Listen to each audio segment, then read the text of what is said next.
जी अस्सलाम वालेकुम रहमतुल्लाहि व बरकात। मेरे दोस्तों, मैं हूं आपको दोस्त निसार जावेद, हाजिर खिदमत हूं एनजे ड्रीम टीवी के प्लेटफॉर्म से।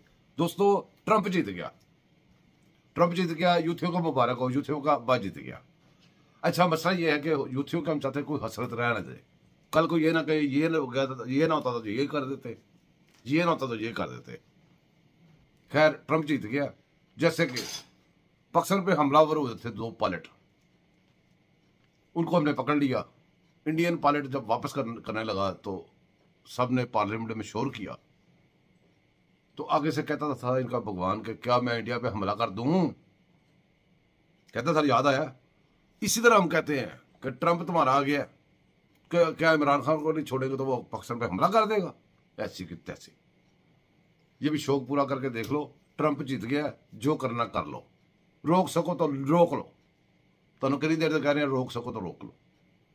दूसरी साइड पे ट्रंप जीत गया, ट्रंप अमेरिका में जीता है, पाकिस्तानी उल्टे सीधे हो रहे हैं सारे। चल ट्रंप ट्रंप ट्रंप ट्रंप चल रहा था, स्वाय ट्रंप के कुछ चल ही नहीं रहा था चैनलों पे।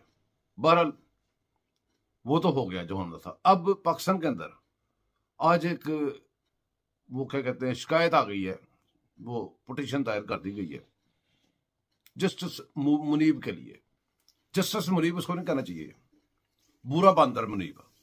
अच्छा, उस बगैरत ने किहड़ा काम ऐसा किया जिहड़ा उहदे नाल मनसूर नहीं किया आ। पहली गल, एक प्राइवेट बंदा शाहजहान एडवोकेट उन्हें आके पिटीशन दायर करती। शाहजहान एडवोकेट उन्होंने तो सलूट मार देने जनाब, बहुत बड़ी जरूरत उन्हें काम किया। लेकिन साडी हुकूमत कित्थे है? साडी हुकूमत तरमीमा कर रही है, सारा कुछ कर रही है, तो इन्हां ते रैफरेंस किहने पाना है? जो जजा ने लैटर लिखा सी रैफरेंस से उत्थे बन गया सी। चलो उदों नहीं पा सके या एक असेंबली सी जो भी सी, इन्हों फड़ के अंदर करो। इन्होंने एक दिन नहीं बैठ सकते अदालतों के किस तरह क्यों बैठे हैं वजह। कल नूं इन्होंने ली रिटायरमेंट तो तुसीं इन्हों मुराद दित्तियां, वो भी तुहानूं जवाब देना पेगा। यह सारा कुछ तुसीं आप ही कर रहे जे। जज होन, जनरल होन, कोई भी अदारे के बंदे होन, जो बंदा फड़िया जाता तो अस्तीफा दे देगा ना, अस्तीफा दे घर चला जाता, तुसीं उन्होंने जनाब मुराद दे देंदे जे। क्यों? वजह उन्हें चोरी की है, उन्हें डाका मारिया, तुसीं किस तरह मुराद दे रहे जे? अस्तीफा देता मुराद ले लो। एक रिश्वत तुसीं रखी है, रिश्वत होर नूं होर रिश्वत दिओ। एक रिश्वत होर फड़िया गया, उन्होंने बजाय हिसाब लैंदे होर रिश्वत दिओ कि तू अगर अस्तीफा दे देवे तो मुराद दे देने। मुराद भी रिश्वत ही सारी जिंदगी दी। यार किसी जगह तेन बंद कर दो, किसी जगह ते रोको। इस तरह काम बड़ा खराब हो रहा है। ट्रंप जित गया, यूथिया की ख्वाहिश पूरी हो गई है। यूथियो जो करना है साडा कर लो, सीधी जगह गल लगी है। दूसरा, यह प्राइवेट बंदे ने शाहजहान एडवोकेट ने अगर उथे करती है पिटीशन दायर, तो यह साडी हुकूमत कोई शर्म आई है थोड़ी जी, हया कोई ग्रेस कोई गल। ख्वाजा आसफ अली वो तो ख्वाजा आसफ नूं आ भी नहीं बयान दी भी कम से कम कोर्ट से जाकर तुसीं सुप्रीम जुडिशल कौंसल दे विच इन्हां कंजरां जिहड़े मुल्क की तबाही लाती यार। तुसीं इकॉनमी का की हाल हो गया, हर पासों की असर हो गया।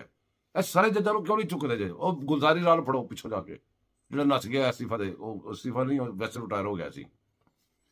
एड़ा अस्तीफा दे कौन नस्या है? असल जिहड़ा मुद्दा सी इजाजुल हसन, उस बंदे नूं ते जाके फड़ो। किस तरह मुराद दित्तियां, किस तरह सारा कुछ दिता। जिहड़े दूसरे नस्से ने उसने क्यों नहीं फड़दे पे? यह बांदर शांदर सरे अंदर करो तो किसी पासे लाओ गल। तो दोस्तों दुआ में याद रखना, वीडियो बड़ी लंबी हो जाती, फिर मैं छोटी छोटी वीडियो बनाने लग पिया। मैंने दसना सही ने गल, तो लंबी बनावा दसना। तो मिलने और किसी गपशप।